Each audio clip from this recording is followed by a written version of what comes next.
Greetings, Special Centurions, and welcome, YouTube warriors, to the Blades for Hire demo. This is a medieval turn-based strategy RPG in which you manage a guild of mercenaries. The demo for it literally just dropped on Steam yesterday. It looks cool as hell, so wishlist it now if you're interested in that kind of genre. And let's dive in and start a new game and check out what this demo has to offer.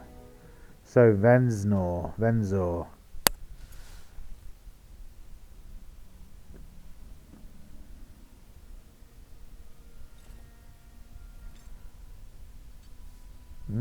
Look at us. Is that us? I'm assuming it's us.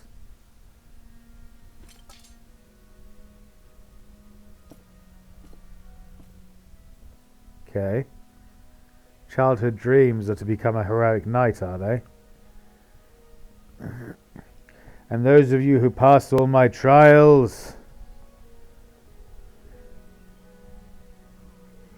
shall be granted the great honor of serving me and the entire house of Urs.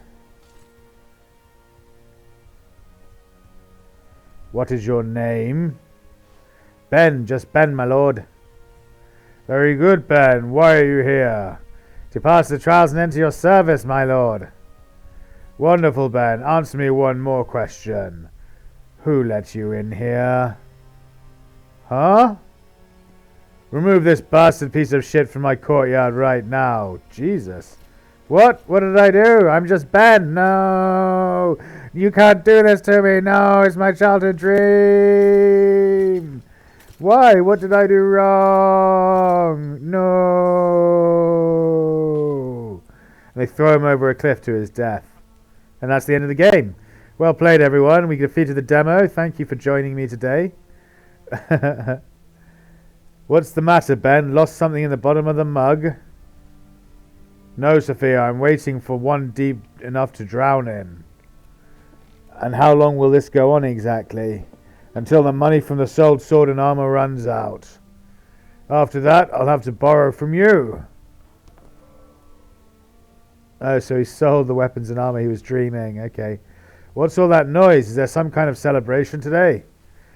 The poor are mocking the suffering of the rich. Last night, an aristocrat's estate burned down. Nothing left but ashes. That aristocrat was the Urs you know so well. Truly a celebration. No one survived. Oh, what a pity. Except for all that good-for-nothing, the youngest of Urs's heirs. What a pity. The boy can't seem to grow out of playing with soldiers, but now instead of picking elite guardsmen, he hires all sorts of rabble. He's founded a guild and takes on tasks for all kinds of wealthy folk. Okay. So we're playing the youngest son, are we? You said the estate was reduced to ashes. He has nothing left. Does it take a lot? A couple of coins, a few connections? He's probably dreamed of doing this since childhood. Did you have a dream when you were a kid? I wanted to become a court knight. And you became a drunk. Go wash up or something. You reek of month-long bender. Gross.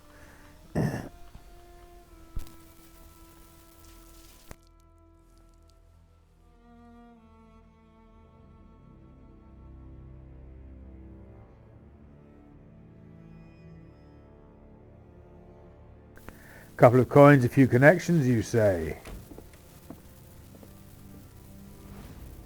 Oh, are we playing the drunkard, actually? Are we starting our own guild? Hey, boys, want to make a bit of coin? This is the map of the province of Gorinth, where the events of this story unfold.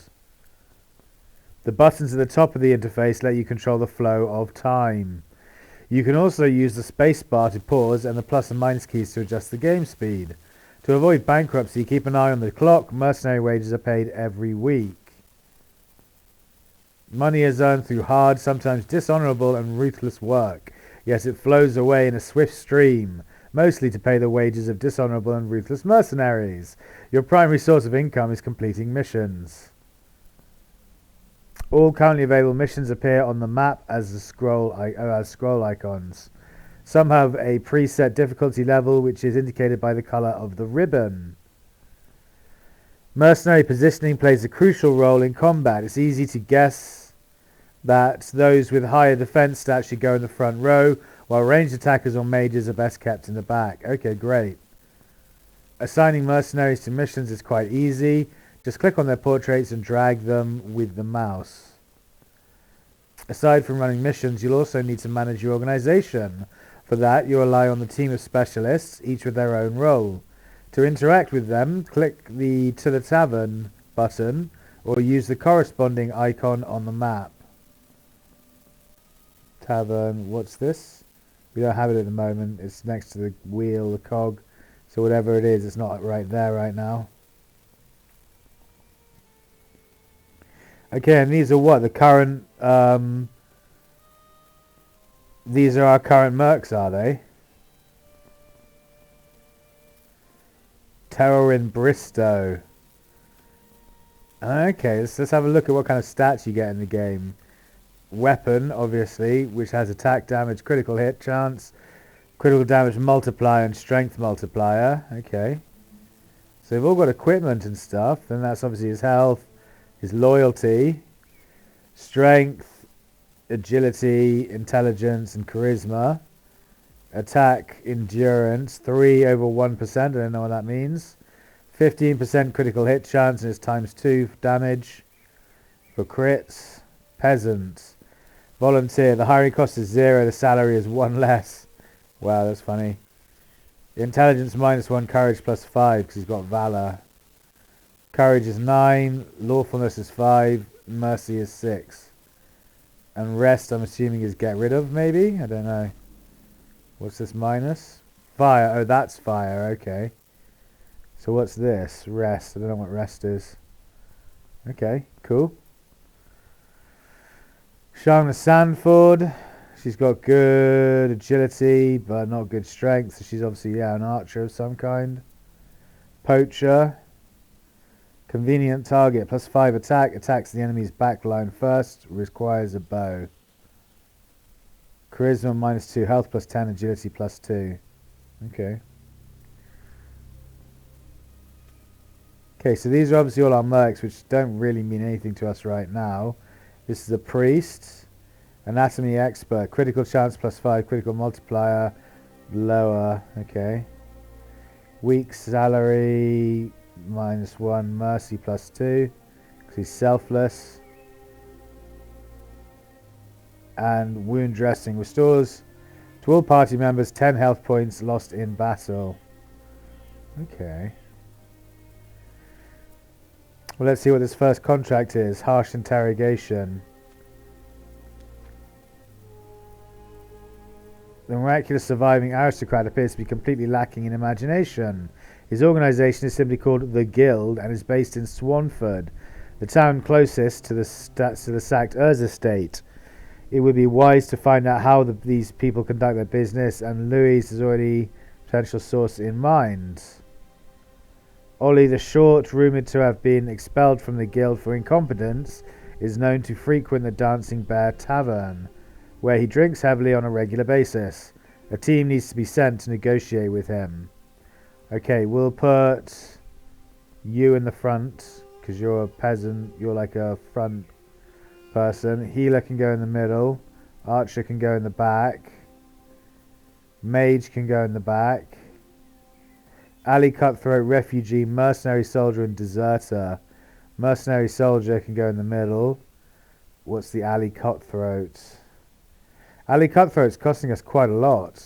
Quite a lot of wage.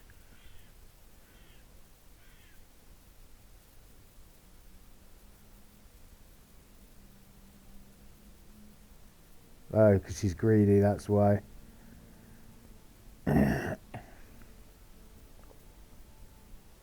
She's got a severe injury, this guy. This refugee has a severe injury. So he can't fight, so it's going to be between these two. The deserter has good attack and good defense by the looks of things. Ah. I can't click on him to see his stats, it just puts him in immediately. Shield bash. Okay, so he's got a shield. Okay, take him out. Put him with the shield in the middle.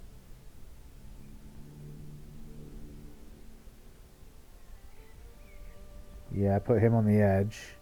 And put the shield guy in the middle. There, done. So we continue, yep.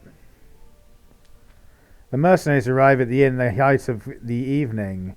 The place is crowded and noisy, and the target is drinking alone in a corner table. Approach now, or wait for the inn to close. Do we wait for the inn to close? No, let's just go, let's approach now. The mercenaries sit down at Shorty's table.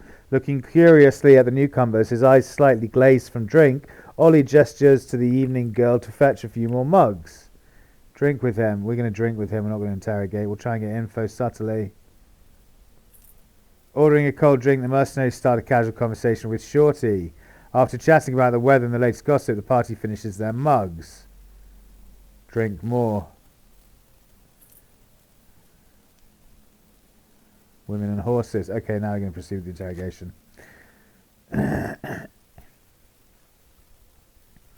At the mention of Urs Jr., the drunkard starts cursing loudly. He then blurts out a wealth of information about Ben's enemy's organization. After jotting down his ramblings, the mercenaries thank him and leave the inn. Mission accomplished. As they part ways, the mercenaries ask why people call him the informant Shorty, since he's actually average height. He mutters something about it not being about the height and walks off, looking rather sad. Okay, is that like a dick joke? I'm not sure. I think that's reference to his dick, but I could be wrong. Recruitment window displays all characters currently available for hire. Pool of recruits is refreshed weekly. Okay. A mercenary's price depends on their level, equipment, and traits. To dismiss an unwanted employee, click the dismissal button in the hero window, or simply send them into battle when they're unlikely to survive. Choose whichever is more convenient. Okay. So we're going to get rid of the...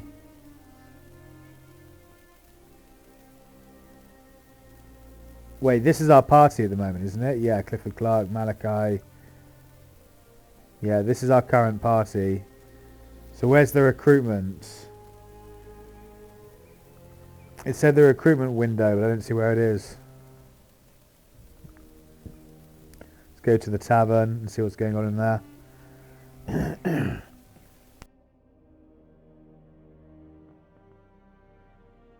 Frederick, quartermaster. Let's talk to him. Okay, so... Who are these two? Oh, these are the only two we have left in our in our group. The others are on the mission. I see. Okay, and he has a bunch of basic gear from the market. Yeah, I see. Okay, cool. Cool. So the quartermaster has some gear we can buy from the market. Sledgehammer bouncer. This is training. Okay, we can train discipline.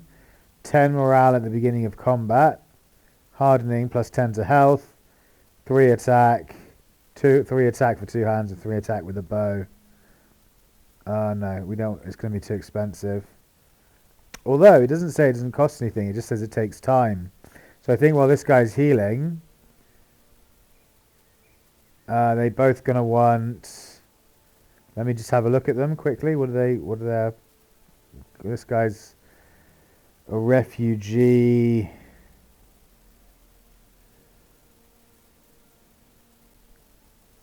Doesn't really say what his class is going to be though. Ali Cutthroat. Looks like they're both one-handed attack damage doers. So we'll put them both in for one-handed attack damage.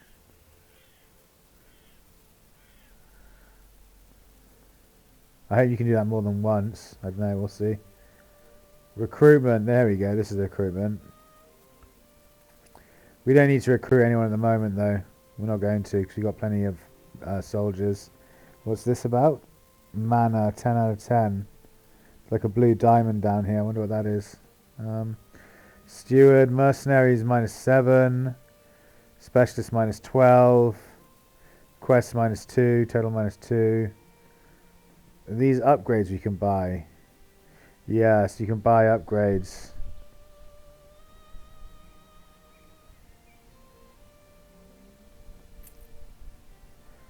We're going to get the health thing immediately, the infirmary immediately. That'll take 2 days.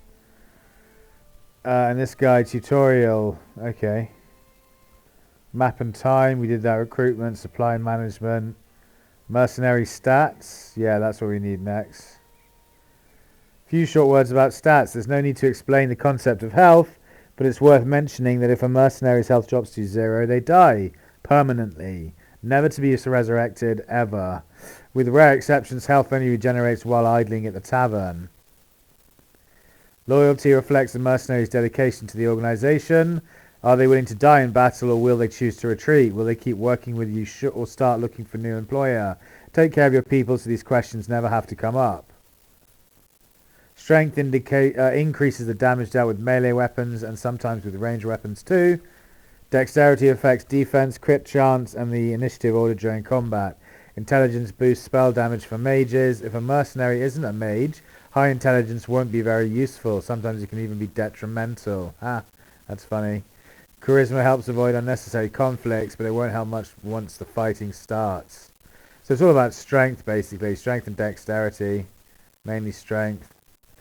Mental stat influence how much the mercenary's loyalty changes during quest decisions. For example, when making illegal choices, mercenaries with high lawfulness will choose loyalty. Mercenaries with low lawfulness will gain some loyalty. Oh, will lose loyalty, not choose loyalty. They'll lose loyalty because you're picking to do something illegal. Gotcha. Bravery also affects morale during combat. Attack determines the damage dealt with each strike.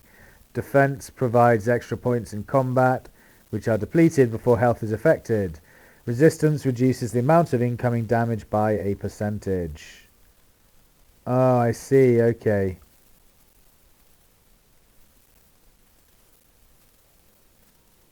Gotcha. Okay. Mercenaries are paid weekly. Last payments deal a serious blow to loyalty. Oh, late payments. Yeah, okay. So this is their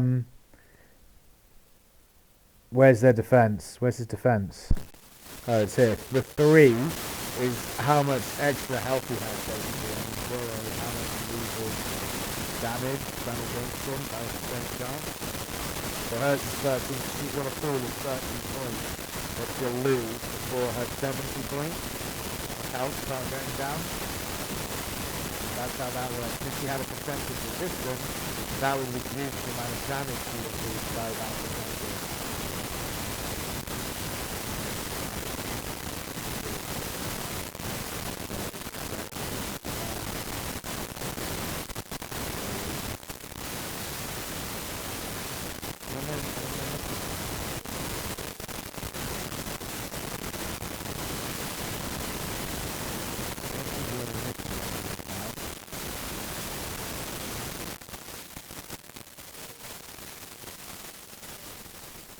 Maybe some will appear as time goes on. The map's pretty big. Look how big the map is. That's quite cool. Okay, let's just wait for another week. We're only on the first day and the first hour. Okay. First couple of hours.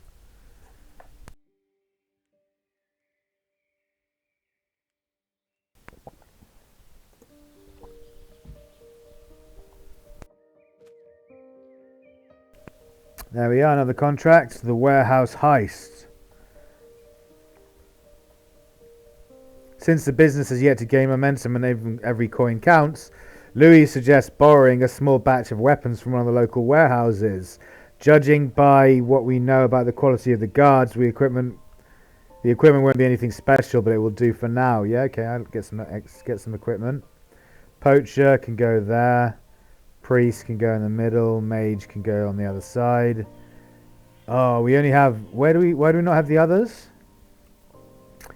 Oh, the other 2 are training, aren't they? I remember. The deserter can go there. The peasant who has a shit... Oh no, the deserter is the one who has shitloads of defense, isn't it? Can go there. Peasant can go there in the top left. Terror in Bristow can go up here. And this guy can go in the other position. Final position.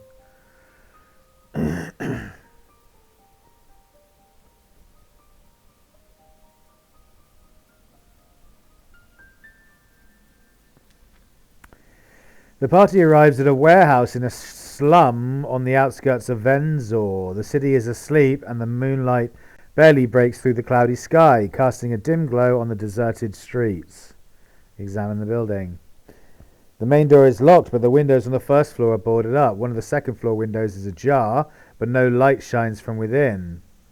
Climb in through the window, break down the front door. Success depends on the max intelligence of the party, which is 7. Climbing through the window depends on the average agility of the party, which is 5. 5's not bad. I'll go with climb through the window. Success! Using the rope and the rope they wisely brought along, the mercenaries haul themselves through the open second floor window. Inside, the darkness is oppressive, and the only sound is a loud snore echoing through the quiet space. Look for equipment. The party makes their way to the storage rooms and begins searching. They don't find anything particularly valuable, but manage to gather some basic gear for men in a dangerous line of work. Keep looking or leave the warehouse. Let's keep looking. That changes their loyalty. Let's keep looking. After a bit more searching, the party uncovers not only a crate of better quality gear, but also a small bag of coins. Now, let's get out of here now. No, that will really change them. No, let's get out. Leave the warehouse. Not wanting to push their luck, the mercenaries return with whatever they manage to grab. Nice.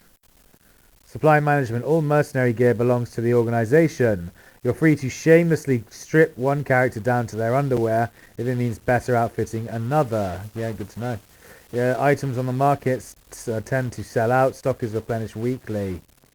The storage stores all equipment not currently used by active mercenaries.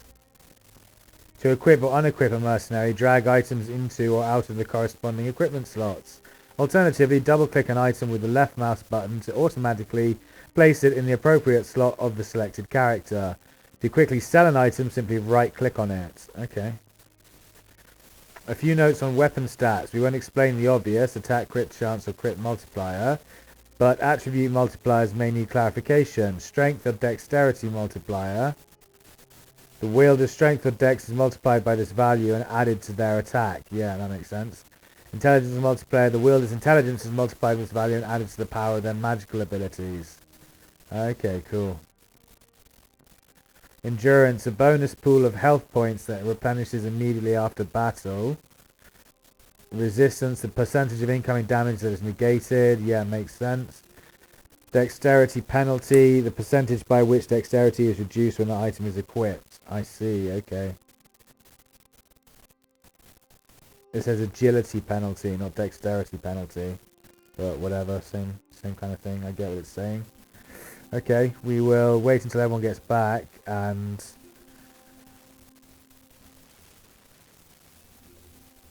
Right, do people need to rest or anything? Do we need to, like, rest them at the bar?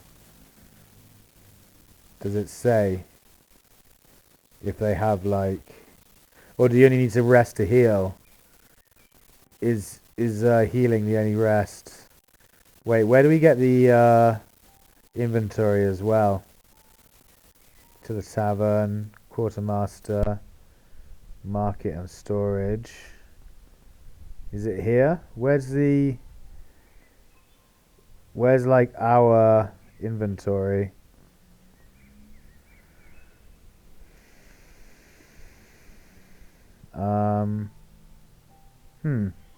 Don't know where our inventory is, where all the stuff we picked up was. Storage, it says there's nothing in storage. We bought a load of stuff, we found stuff and we picked it up. Did they all equip them or something? Can't be, no, that can't be right. They must have put it somewhere. He's still training those two. Recruitment, it's not them. One more day and that gets built. Menu, let's drop a save.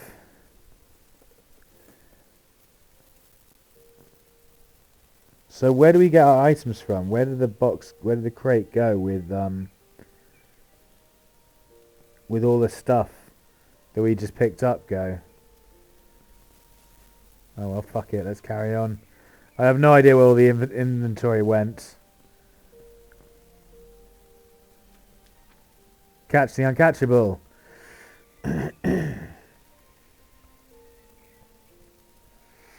A poster with the distinctive features of a notorious thief known as Crooked hangs outside the city guard post. There's a reward for catching the villain. Sounds like a good way to earn some gold. Well, I would like to do that, yes, but I want to make sure that we are equipped with decent gear before I send people out. And it's pissing me off that I can't remember, or it's not telling me how to. Supply management.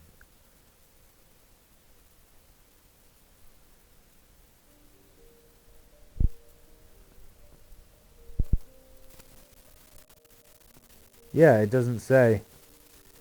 It just says that it should be in here. It should be in this plate, in this bit here.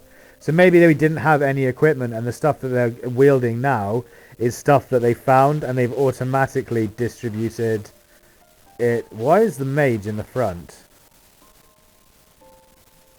Oh, because they're not in position. Right, okay.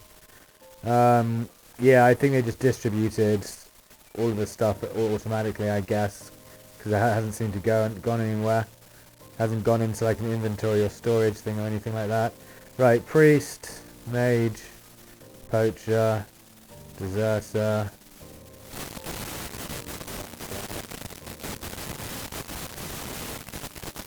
Right. I don't know if you can rest these guys at all, if resting is using health only. Loot counter is trying to sort through the loot from the poorly guarded warehouse. There we go. Okay, I was wondering what happened. Get through it. The mercenaries brought back an assortment of weapons, few old shields, and a small bag of gold. Please, they weren't clever enough to pick. Please, they weren't clever enough to pocket the coins. Don't take the money to the organization treasury. Okay, collected everything. That's good. Was that? Fucking hell, I was wondering where it was. So about 63 gold went to the... No, we went up. We started first. Take the last side of the gold now. Okay, so now we can...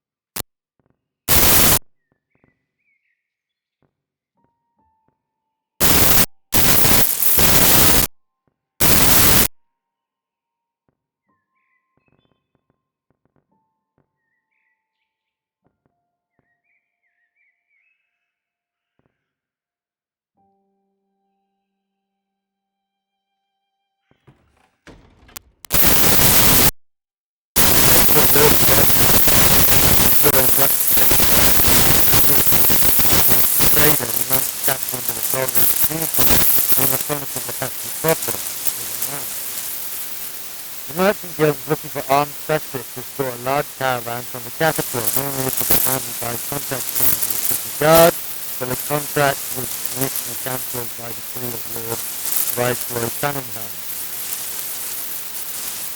Whether the ruler meeting his man well or the merchant well is in his favour. The important part is that it's saying that the high-paying meat has just opened up. All that remains is to obtain a license to conduct such activities. Fortunately, he reached contact with the city council who agreed to review Ben's application at the start. Naturally, the right qualifications and a proper sum of gold were enough to get the license approved. All that's left is Ben's signature, and he can officially take on a crispy and profitable role. As soon as Ben lifts his quill from the document, Lewis snatches the toilet paper away from his hand and bolts for the tavern door, shouting that competitors must have had the same idea. With a final request that Ben prepare a capable team to escort the caravan, the information trader vanishes through the doorway. Well, we can't, they're all out, so... Catch the uncatchable. The party arrives at the local guard post to get more details about the wanted man. One of the guards reluctantly shares that the thief has a history of stealing valuables from wealthy households. The items usually turn up later on the black market, but the source has never been traced after that process. According to the guard, the local wealthy residents finally got tired of ransoming their family heirlooms. They joined forces and hired an artist to create posters featuring the thieves' face. When asked where the image of such an elusive criminal came from, the guard admits he doesn't even know. Great. Ask about the investigation. The irritated guard says no one has time to deal with this case right now. If the rich have enough money to pay some scribbler, they're better off hiring a private investigator or sponsoring a city guard. When the mercenaries claim they are private investigators, they are private investigators, the guard gives them a scornful look. Still, he tells them how to find the heads of House Blackmarsh, who organize the other aristocrats for a joint effort.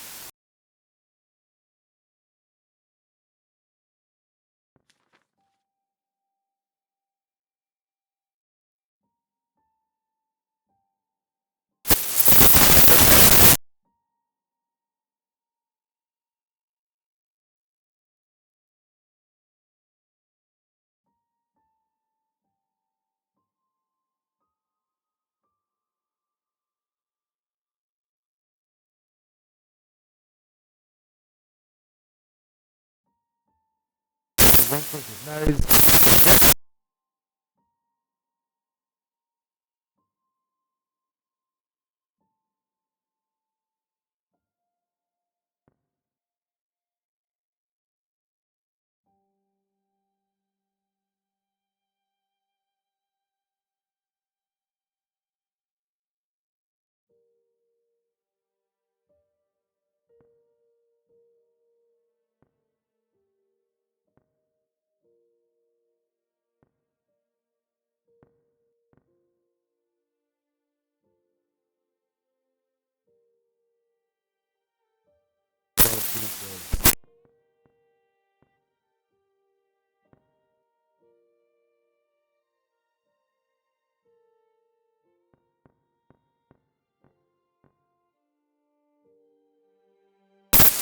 What's this?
Let's just increase what we want, right?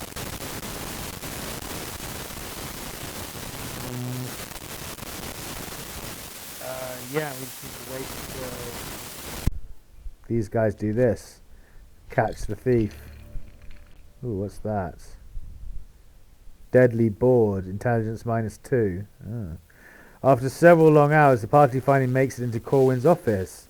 The official greets them with a bored look and asks about the purpose of their visit. Explain yourself. Upon hearing the explanation, Corwin brightens up and invites the party to ask any questions relevant to their investigation. Ask for the perpetrator's description. Corwin Blackmarsh states that it isn't the one who gave the description to the artist, but his son-in-law Hubert. Okay. The man is probably relaxing at his favourite tavern, the Boar and Peacock, just a few blocks away. Okay. Inquire about the stolen items. Corwin proves an exhaustive list of what's missing. Noticing the mercenary's eyes glaze over, he transcribes everything off the paper and transcribes it to them.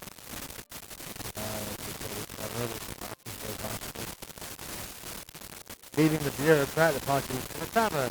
They find the man sitting at a private table in the company of a couple of overthink Guinness and coffee. Clearly intoxicated, Hubert tries to wave the mercenaries away, but instead drops his mug to the floor. While the drunkard judges him at the table, the party quickly explains why they dared to disrupt the treasure room. Hubert says that he never even met the artist in the first chapter. Much of Richard Blacksmith is also the whole day. You fucking kidding me? This is such a special stuff. That's like some action. Blurs with the fairly exaggerated glossary. Family jewelry. Manner. Party tries not to waste time with Richard. The aristocrat is outraged and tells the detectives to speak directly to the artist and find out who gave him the description. He also offers some unfiltered opinions about the negligent fools who distract hard-working people with nonsense. The mercenaries leave the inhospitable manor. Go to the artist. I mean, fuck me. I'm gonna run around. At the specified location of the outskirts of the city, the party finds the artist's house. Like the rest of the neighborhood, the building has clearly seen better days. It appears that whatever the artist was paid by the rich, it wasn't enough to fix the roof, or the front door apparently. The party finds the artist sorting through some jewelry. When he notices the armed visitors, he quickly sweeps the valuables into a bag, but not before the mercs spot a couple of items. Noticing this trying to change her expression, the artist decides to transform into a exit. Yes, yes. So it turns out the artist was the thief in the end after all. Okay. Success depends on the average agility of the party, which is 5, so it's all going to fail. Yeah, we failed. Failure. Leaving outside after the fleeing thief, the party easily gives chase. The crook turns out to be remarkably nimble, managing to keep a safe distance the whole time, until he finds out that what appears to be a dead-end alley. Thinking they've got him cornered, the mercenaries rush in, only to be met by drawn blades. A group of shady-looking thugs, led by the fugitive, charges at them. Defend yourself. Fight. 2 bandits, 1 rogue and 1 archer. Okay, we have combat. Combat can be sped up, slowed down, or paused. Okay. Depending on the circumstances, battles may have modifiers. Okay. Ambush allows one side to form an extra opening in round of attack. Right. A brawl always ends without lasting injuries. Mercenaries, before combat begins, you can assign a tactic to each mercenary. During battle, tactics can be changed at any time, but change will only take effect once that mercenary's turn comes around. Morale changes throughout the battle based on different factors, like using certain tactics or landing a critical hit. Morale reflects the fighter's willingness to stay in the fight. For example, at 90% morale, there's a 10% chance the fighter will retreat on their own. Wow, really? A fighter with 100% morale or more is guaranteed to stay in battle, assuming they're still alive. So if you've only got like 60% morale, your chances are you're going to flee. And even at like 75%, 80% chance, there's a fucking 1 in 5 chance you've got of fleeing, even with 80 morale. That's quite high. Alright. To battle. Okay, so we can assign tactics here. Random target, no. Random target will be selected for the attack.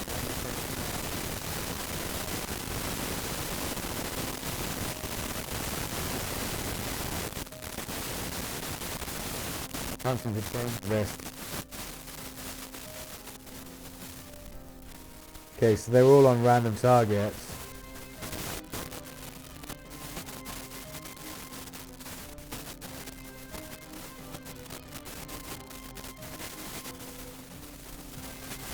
I don't know what... They've all gone... I've got them all to go like white, but I don't know what that means. Whatever, just fight. Ow! Shank him up.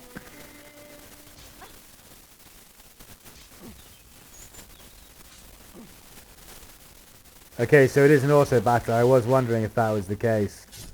Yeah, it seems to very much be an auto battler, where you can't target anything. It just does random targets.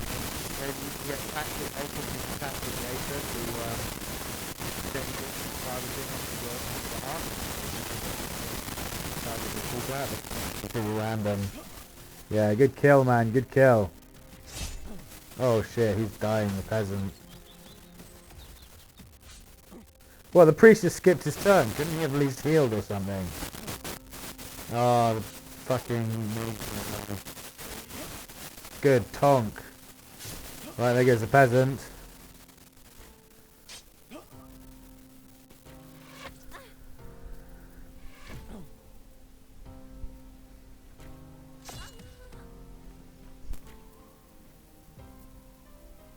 So the peasant died, we picked up a sailor's cleaver, okay. After overpowering their foes, the party drags Crooked back to his house and ties him up. Interrogate. After a few persuasive arguments, the artist confesses he is a thief named Crooked, or Crooked. Deciding to make extra money from the rich, he planted the idea of wanting posters on Black Mercenary via third parties, paid some street artists to draw a random stranger, and then distributed copies. To sow confusion, he told each wealthy victim that someone else had applied the description. When finished, he offers to share his earnings in exchange for his freedom.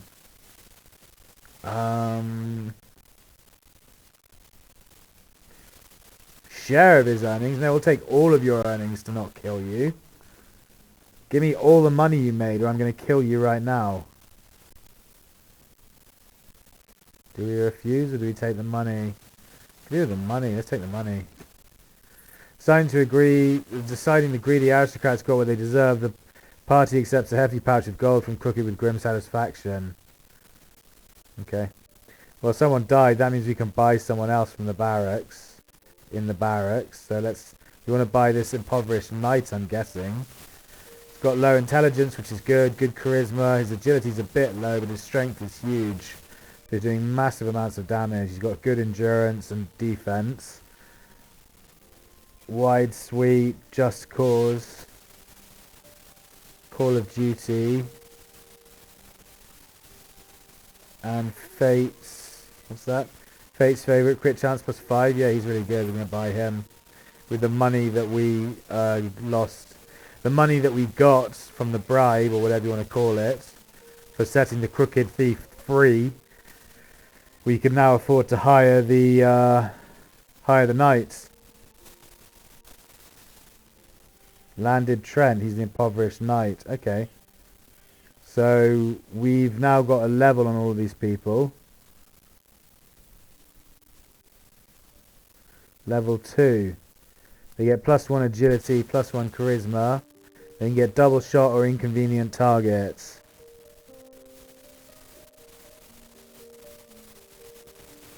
No, I'll go for double shot. Take double shot on you. Why is he getting strength and fucking intelligence? He needs intelligence and agility probably. Whatever. Doesn't attack, +20 party morale every turn. Firing so nice.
Barracks expanded and the hardening training work.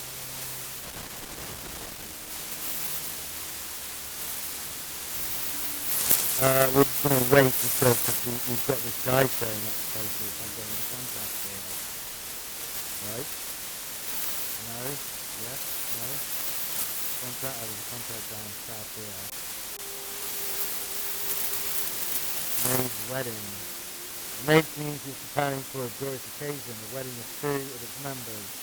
The celebration is to take place in the village of Mills, just a few hours' ride from the capital. The maid is receiving a group of capable fighters to guard the event. Well, okay, but didn't we have that other quest coming up, the once in a lifetime opportunity kind of thing? Combat, how battles and fights work. This didn't show up, so depending on the circumstances, others can be various modifiers. Oh no, good, okay. Yeah, you got that. What about mages? Mages is boring.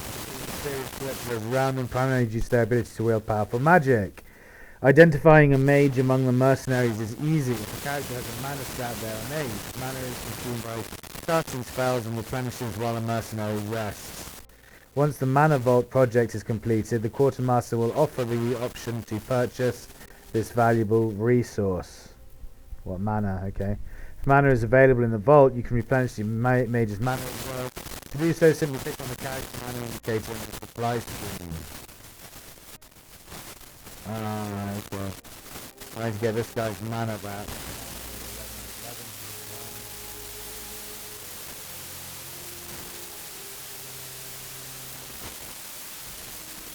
We have a 200 weapon right now. We need a massive 200 weapon, like a 200 sword or something.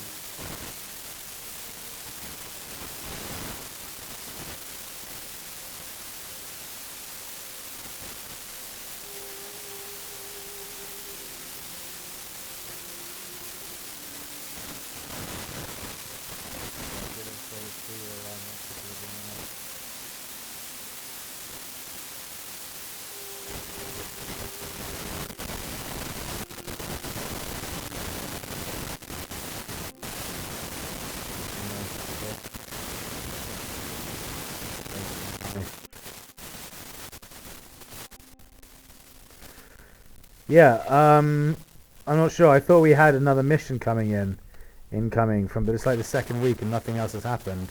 Let's go do this then. Mage down here. Priest in the middle.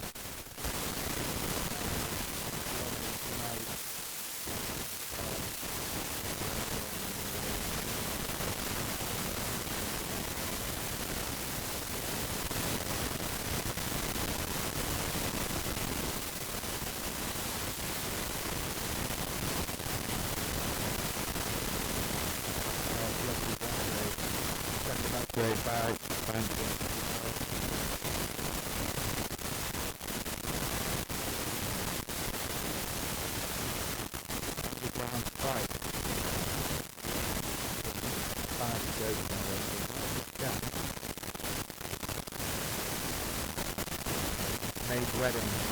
Upon arrival, the party finds preparations for the ceremony in full swing. The riverside settlement is decorated with colourful ribbons and flowers. A local elder, wearing a visibly relieved expression, offers the mercenaries a chance to rest before the event. We're going to rest, yeah. Let's have a look at these. Underground fight, yeah, you have to spend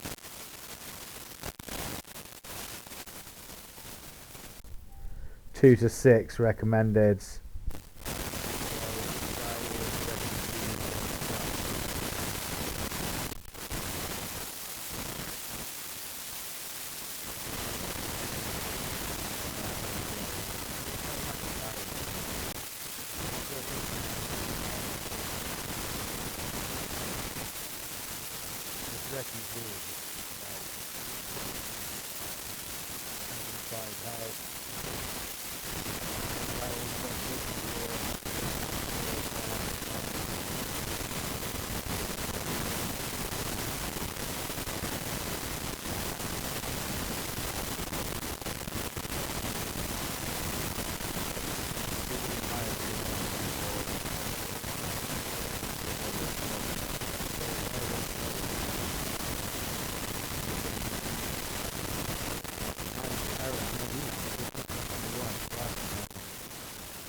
Oh, it's because we can't afford them, that's why. These are grayed out, because we can't afford them.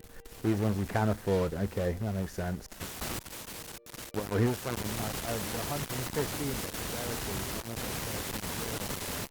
36. Fucking hell, that's so beastly. He must have some good armor. Okay, we're not going to bother doing that then. We're just going to carry on.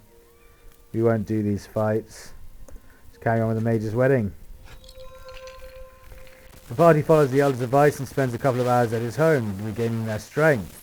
Eventually, his daughter enters the room where the mercenaries are resting and informs them that the celebration is about to begin. Proceed with the task. The party heads to a house on the opposite shore where a number of guests have already gathered in the courtyard. The elder, visibly nervous, asks the mercenaries to station themselves at the entrance and keep an eye on the proceedings to prevent any misunderstandings. Observe.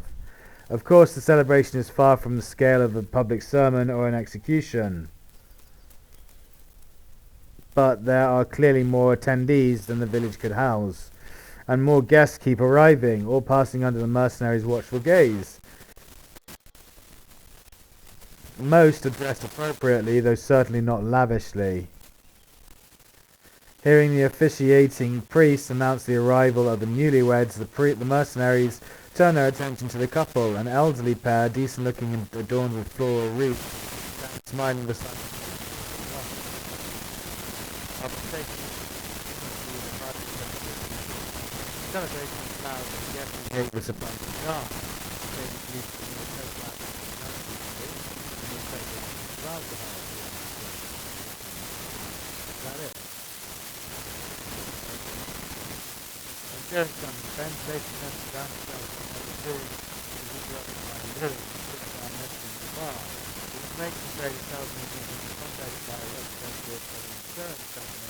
Has a problem with Burgess Guild. Managing to pay for arranging integrated events and Louis already has a stipulation in mind.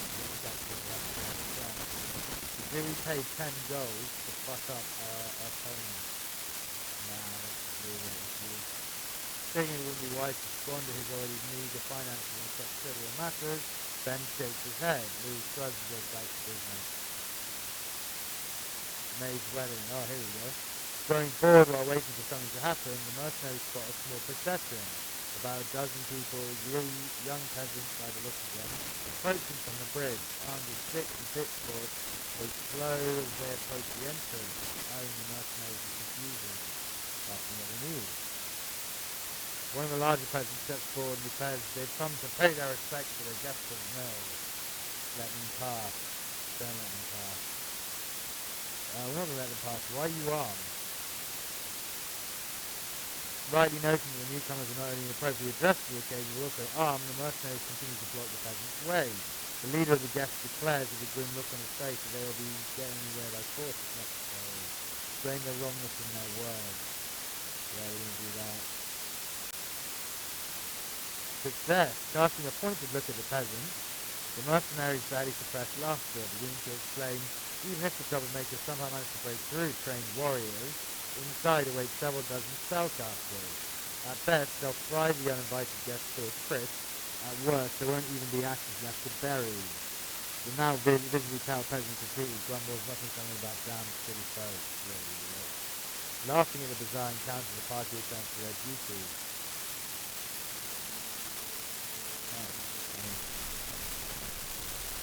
Oh, bloody hell, now what's happening? Dusk begins to fall, the feast gradually dies down, and the guests start to leave.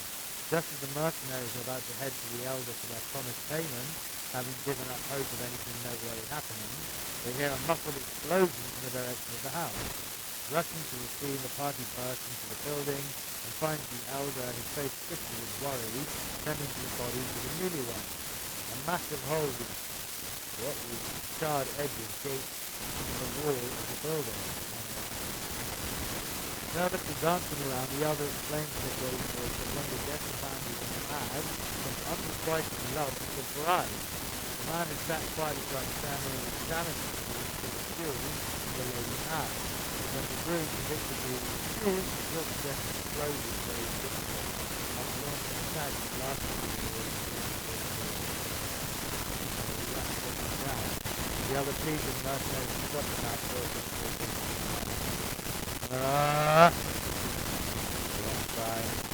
we need to mind more people playing it now.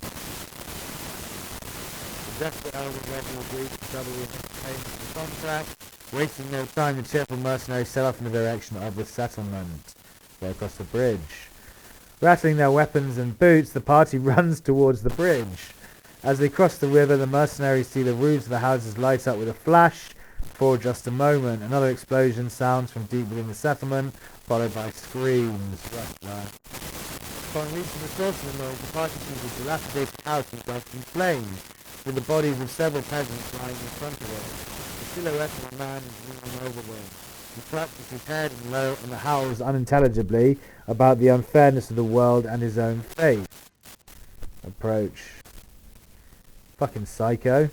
The man suddenly falls silent and turns to the party, revealing his face.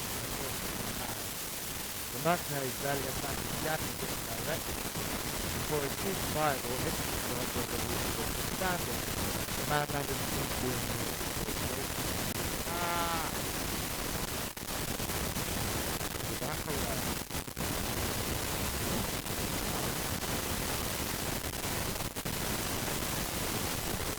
that was easy.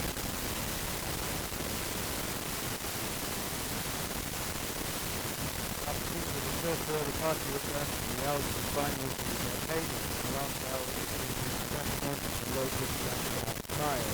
The mercenaries take their hard-earned money and hurriedly leave, and they're all hoping never to return there again. Okay, we got a bunch of coins for that, we got a bunch of crowns.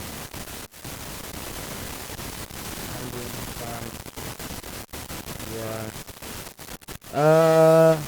I think I'll leave it there, guys. That's an hours long episode of the demo. I think I've done a good job of showcasing what this game is about. It's cool. It's a cool little auto battler. I'd prefer it, obviously, if it was full strategy, real-time tactics, or turn-based tactics, where you decide what person does what attack and who they attack. But it's a cool little auto battler. I like that. It's a place for hire. If you're interested in testing it out, so I'm doing now, you can look at it. And yeah, keep an eye on its development and grab it when it comes out. I'm not really doing an episode of it. That's enough of the demo to demonstrate what it's about. And there's a lot more reading involved in it. I thought I wasn't played. Quite a lot of the game is going somewhere and reading a whole load of dialogue or dialect or whatever. And yeah, my throat is absolutely caning already, so yeah. I'm going to leave it there for now. Guys, thanks so much for hanging out and watching. I hugely appreciate it as always. I'll be back later with some more content for you to check out, so stay tuned for that, guys. And keep your eyes peeled, and hopefully I will see you all there. If not, I'll try and catch you in some other content I produce. I try and make content every single day now, so wait till next time.